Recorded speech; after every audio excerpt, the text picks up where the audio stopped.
Saudara Presiden Prabowo Subianto akan berkantor di Ibu Kota Nusantara mulai tahun 2008 mendatang. Kepala Otorita IKN Basuki Hadimulyono mengaku diperintah Presiden Prabowo untuk segera selesaikan pembangunan IKN. Presiden Prabowo Subianto telah memerintahkan Kepala Otorita Ibu Kota Nusantara, Basuki Hadimulyono, untuk segera menyelesaikan pembangunan Ibu Kota Nusantara. Pasalnya, Presiden Prabowo ingin berkantor di IKN mulai 2028 mendatang. Basuki menyebut akan memprioritaskan pembangunan fasilitas lembaga yudikatif, legislatif, dan eksekutif diproyeksikan rampung pada 2027. Waktu perintah ke saya memang harus menyelesaikan ekosistemnya yudikatif, legislatif, dan yang sekarang baru eksekutif. Jadi mulai tahun ini kita siapkan ekosistem untuk kantor dan hunian yudikatif dan legislatif. Wakil Menteri Dalam Negeri Bima Arya menyatakan Presiden ingin kantor Trias Politika selesai dibangun agar ibu kota bisa berfungsi. Presiden bisa pindah lebih cepat jika memang IKN sudah siap. Tanggal 17 Agustus 2028 itu bisa terkonfirmasi atau masih harus nunggu target dari... Ini tergantung tadi diakselerasi oleh otoritas IKN di sana pembangunannya. Ya begitu selesai akan pindah. Ya kan kalau kesiapannya 2 tahun maka pindahnya bisa lebih cepat kan begitu. Lalu, kapan ASN akan mulai dipindah ke IKN? Kepala Otorita IKN Basuki Hadimulyono mengungkap rencana awal ASN akan mulai dipindahkan pada Januari 2025. Namun karena mendekati bulan puasa, maka diundur setelah Lebaran atau sekitar bulan April 2025. Menurut Menteri Pan-RB yang sekarang sedang kita siapkan, sedang kita hitung semua, itu mulai April. Karena sebenarnya Januari, tapi kan Maret Lebaran. Ada Lebaran, jadi mungkin dihitung itu. Pemerintah sebelumnya merencanakan pemindahan aparatur sipil negara secara bertahap. Pada tahap awal akan ada 11.916 ASN dari 38 kementerian negara. Kemudian 6.744 orang dari 29 kementerian lembaga, dan terakhir 14.237 orang dari 59 kementerian atau lembaga. DPR RI juga menyatakan siap pindah ke IKN. Ketua DPR RI Puan Maharani menyatakan DPR mengikuti apapun keputusan pemerintah, termasuk pindah ke Ibu Kota Nusantara. Ya kita ikut dengan keputusan pemerintah, sekarang kan semuanya bolanya ada di pemerintah. Ya kita siap saja bagaimana dengan keputusan pemerintah. Sejak dilantik, Presiden Prabowo Subianto belum kembali mengunjungi Ibu Kota Nusantara. Tim Liputan, Kompas TV. Saudara, bagaimana memaknai keinginan Presiden Prabowo untuk pindah ke IKN pada tahun 2028? Kita akan berbincang dengan anggota Komisi 2 DPR, Ahmad Doli Kurnia, dan analis kebijakan publik Rian Nugroho. Selamat malam, Bapak-Bapak. Selamat malam. Ya, saya ke Pak Doli dulu nih. Waalaikumsalam warahmatullahi wabarakatuh. Pak Doli, kalau menyimak pernyataannya Pak Prabowo, ini IKN akan jadi ibu kota politik, termasuk berarti DPR diboyong ke sana. Pak Doli juga mau ke sana berarti nih. Udah siap nih DPR diboyong ke sana, Pak Doli? Ya, ini kan bentuk komitmen Pak Prabowo ya, bahwa pada saat dulu menjadi calon presiden dan wakil presiden, calon wakil presiden bersama Pak Gibran, itu kan temanya kan melanjutkan, meneruskan kebijakan-kebijakan yang sudah ditorehkan oleh Pak Jokowi. Okay. Nah, salah satu yang kemudian dikedepankan program yang utama pada program Pak Jokowi ini kan pemindahan ibu kota negara ke Nusantara itu. Jadi dengan pernyataan yang disampaikan oleh Pak Prabowo itu menunjukkan bahwa ya komitmen untuk melanjutkan program-program yang selama ini juga sudah dicanangkan oleh Pak Jokowi. Okay. Nah, tentu ya semua kita begitu itu menjadi komitmen bersama, ya kita semua harus siap. Nah, tentu persiapannya itu kan tadi kita dengar pernyataan dari Pak Basuki ya, ada diperintahkan, ada arahan dari Pak Presiden untuk kemudian mempersiapkan sampai tahun 2027 semuanya ya.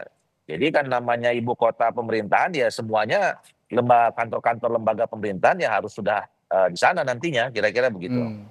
Oke. Dan kami ucapkan selamat menunaikan ibadah sholat maghrib untuk Anda yang menjalankan di wilayah Jakarta dan sekitarnya. Kita lanjutkan perbincangan malam hari ini bersama Pak Ahmad Doli Kurnia dari Komisi 2 DPR dan analis kebijakan publik Pak Aryan Nugroho. Saya tadi menyimak Pak Doli mengatakan bahwa ini komitmen dari Presiden Prabowo, janji kampanyenya begitu ya, untuk melanjutkan proyek IKN ini sampai nanti akhir masa jabatan. Tapi targetnya 2028, kayaknya nggak bisa segera langsung terwujud target ini. Nah kalau melihat tadi target keberlanjutan dari Presiden Jokowi sebelumnya dan dilanjutkan oleh Pak Prabowo, sejauh ini masih realistis, masih on the track, Pak Doli? Pak Doli? Ya sejauh ini kan memang ini kalau dilihat dari undang-undang tes. Ya, Halo? silakan Pak, silakan. Halo? Ya, jadi kalau kita bicara dalam proses pembuatan undang-undang kemarin, ini yang beberapa kali kami sampaikan. Sebetulnya kan proses pemindahan ibu kota ini bukan sesuatu yang gampang gitu ya, yang mudah gitu. Dan waktu itu kan banyak sekali orang yang mengatakan sangat pesimis. Ya saya jawabnya begini. Ya kita tidak mungkin membayangkan tiba-tiba di Nusantara sana sudah ada jalan Tamrin, jalan Sudirman kayak sekarang di Jakarta gitu ya. Ini kan butuh proses yang panjang. Dan kemudian memang kalau dilihat dari master plan-nya, ini kita harus selesainya itu semua tuh 23 tahun. Ya, pada saat kemarin kita buat undang-undang ini kan tahun 2022. Jadi akan settle itu sampai 2045. Jadi kita memang harus mempersiapkan secara matang perencanaannya, pentahapannya memang sampai betul-betul nanti IKN itu betul-betul jadi ibu kota yang settle seperti Jakarta yang sekarang gitu. Jadi waktunya memang nggak mungkin kita paksakan harus tahun depan, 2 tahun depan. Jadi ya secara bertahap lah, pelan-pelan. Karena kan kemarin sudah ada istananya, kantor kepresidenannya, terus ada kantor Menko-Menkonya. Ya mungkin berikutnya nanti DPR atau kemudian kantor yudikatif dan seterusnya. Karena tidak mudah itu tadi, makanya sekarang diksinya yang dipakai oleh Presiden Prabowo adalah ibu kota politik, sepertinya begitu. Diksi itu dulu yang dipakai, ibu kota politik. Bukan begitu, Pak Rian? Saya kira betul, sepakat dengan Pak Doli juga bahwa memang kita perlu tahapan. Tapi branding dari Pak Prabowo ini boleh juga. Jadi kadang-kadang masyarakat itu perlu pikirannya itu diikat kepada sesuatu yang itu membawa kepada kebersamaan. Jadi istilah ibu kota politik itu yang lebih nyaman, dan itu memang betul karena gini, kita tidak mungkin memulai ibu kota baru ini sebagai sebuah kota seperti Jakarta yang gambarnya lingkar-lingkar di HI itu ya. Kita mulai dari ibu kota politik, jadi itu ada eksekutif, legislatif, yudikatif, jadi persis seperti kalau di Malaysia itu Putrajaya. Nah memang yang perlu menjadi pertimbangan ke depan adalah agar yang namanya pengembangan IKN ini mempertimbangkan keseimbangan antara pendekatan struktur, yaitu membuat bangunan dan sebagainya, dengan pendekatan kultur, yaitu kesiapan dari manusianya. Karena misalnya kalau kita mau memindahkan Pak Doli ke sana dengan teman-teman itu perlu persiapan kultur. Jadi ini istilahnya bagaimana penyiapannya itu betul-betul mempertimbangkan bukan masalah faktor kesiapan dari fisiknya, tapi bagaimana ekosistem kehidupan bersama, kulturnya juga siap juga. Dengan demikian pemindahan ini tidak disertai dengan proses istilahnya adalah bottlenecking baru begitu. Nah Pak Rian begini, kalau memang fasilitas yang dikatakan tadi oleh Pak Rian juga oleh Pak Doli tadi, kalau fasilitas eksekutif, yudikatif, legislatif katakanlah sudah selesai begitu ya, dan Presiden akhirnya berkantor di IKN. Apakah dengan komposisi seperti itu, dengan semua 3 lembaga ini sudah pindah ke sana, akan dengan langsung efektif penyelenggaraan pemerintahan atau penyelenggaraan negara?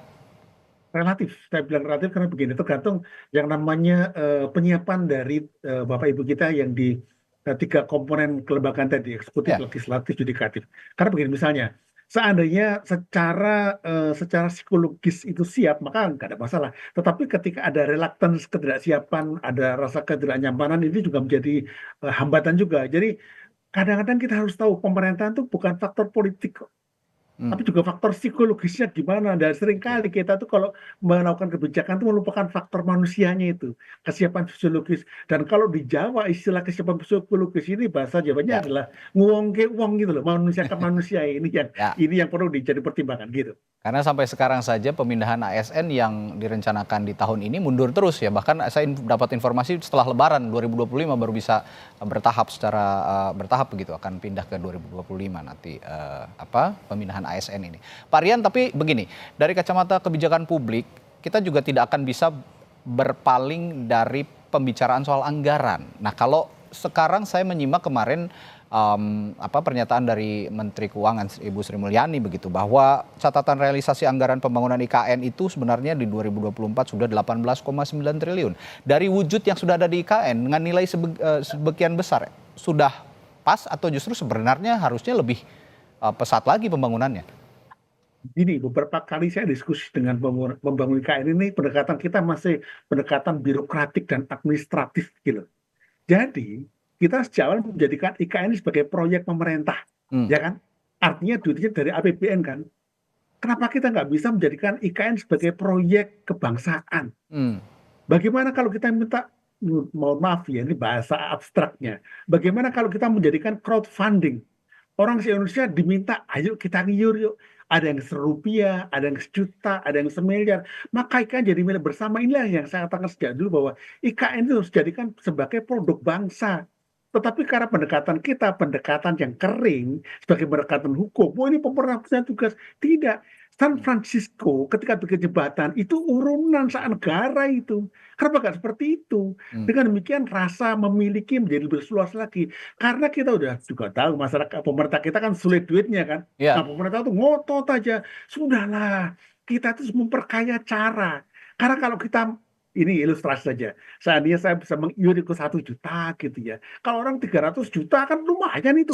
At least menjadi kebersamaan gitu loh. Itu yang di Indonesia. Itu yang sifatnya orang Tanggung biasa. renteng Tapi kalau berarti ya. katakanlah saya itu seorang penggerak investasi kan. Saya nggak ada investor. Pemerintah itu masih mau kerja sendiri, masih minta kum sendiri. Nggak bisa. Makanya saya usul nih Pak Doli. Jadikan ini proyek ini proyek kebangsaan. Jadi kita bangga semua. Saya terus terang kalau sekarang dengan apakah Anda bangga dengan IKN? Belum banget gitu. Karena ini proyeknya Pak Jokowi, Pak Prabowo, bukan proyek saya juga. Jadi saya engagement-nya perlu ditingkatkan nih gitu, Pak Doli. Izin. Nah, kalau gitu, kalau proyek kebangsaan, ya tadi kan tanggung renteng, tapi ini berhubung leading sektornya pemerintah, saya juga tanyakan ke Pak Doli nih, kira-kira untuk Sorry, saya mau potong dulu, Ya, silakan. Tentang leading sektornya pemerintah, ibu kota negara itu bukan punya pemerintah, punya bangsa. Ini karena mindsetnya keliru saja. Oke. Jadi harus dirubah ini. Oke, mindsetnya harus dirubah. Nah, Pak Doli, kalau bicara soal yang namanya sumbangan Rp1 dengan triliun itu nggak bisa dibiarkan segampang itu, Pak. Okay. Ya, Pak Doli, kalau ngomongin anggaran menuju ibu kota politik 2028, kira-kira ini Pak Bas juga sebagai Kepala Otorita Ibu Kota Nusantara sudah minta lagi anggaran 8,1. Kira-kira bakal mencukupi atau ada kendala lain? Karena kan anggaran-anggaran di pemerintahnya Pak Prabowo juga posnya di pos lain juga butuh banyak anggaran, terutama program-program strategis lah. Gimana tuh Pak Doli? Iya, tentu pertama saya kira PR-nya gitu Pak Aryan ya, bahwa memang harus tugas salah satu pemerintah ya, dari awal juga kami menyampaikan pesan dari DPR. Memang harusnya IKN ini adalah proyek yang memang diperlukan oleh kita semua ya. Jadi kita harus bisa menjelaskan ke masyarakat bahwa pemindahan ibu kota ini akan berdampak jangka panjang buat masa depan Indonesia ya, dengan penjelasan sekian segala macam itu. Nah, jadi saya setuju bahwa memang kita harus menjadikan proyek ini adalah proyek kebangsaan dan itu PR, salah satu PR-nya. Nah, kalau PR ini selesai, ya saya kira semuanya akan bisa ketemu jalan keluar, termasuk soal anggaran ya. Nah, memang sekarang ini saya kira yang membuat keterbatasan kenapa kita tidak bisa melihat misalnya selesai 1 tahun depan segala macam, karena memang tentu Pak Prabowo juga punya program-program strategis lain ya selain pemindahan ibu kota ini. Nah, misalnya yang sangat fenomenal kan yang sedang banyak sekali dicoba adalah makan siang gratis buat anak-anak sekolah yang itu juga membutuhkan dana sangat besar. Maka memang harus ada pengaturan prioritas yang mana yang memang harus dikerjakan duluan. Makanya kita tidak bisa kemudian menargetkan bahwa ibu kota pindah tahun depan 2 tahun ya, karena semua itu juga akan tergantung kesiapan visi dan anggaran. Kalau gitu ini jadi PR baru jadi pemerintah nih untuk memberikan pemahaman bahwa ini adalah proyek kebangsaan, ada crowdfunding sehingga masyarakat juga bisa ikut berpartisipasi untuk sama-sama membangun IKN dan meringankan beban anggaran pemerintah, kira-kira seperti itu. Baik, terima kasih Pak Ahmad Doli Kurnia dari Komisi 2 DPR dan juga Pak Rian Nugroho, analis kebijakan publik telah berbagi perspektifnya di Sapa Indonesia malam kali. Terima kasih Pak, sampai jumpa lagi, sehat selalu.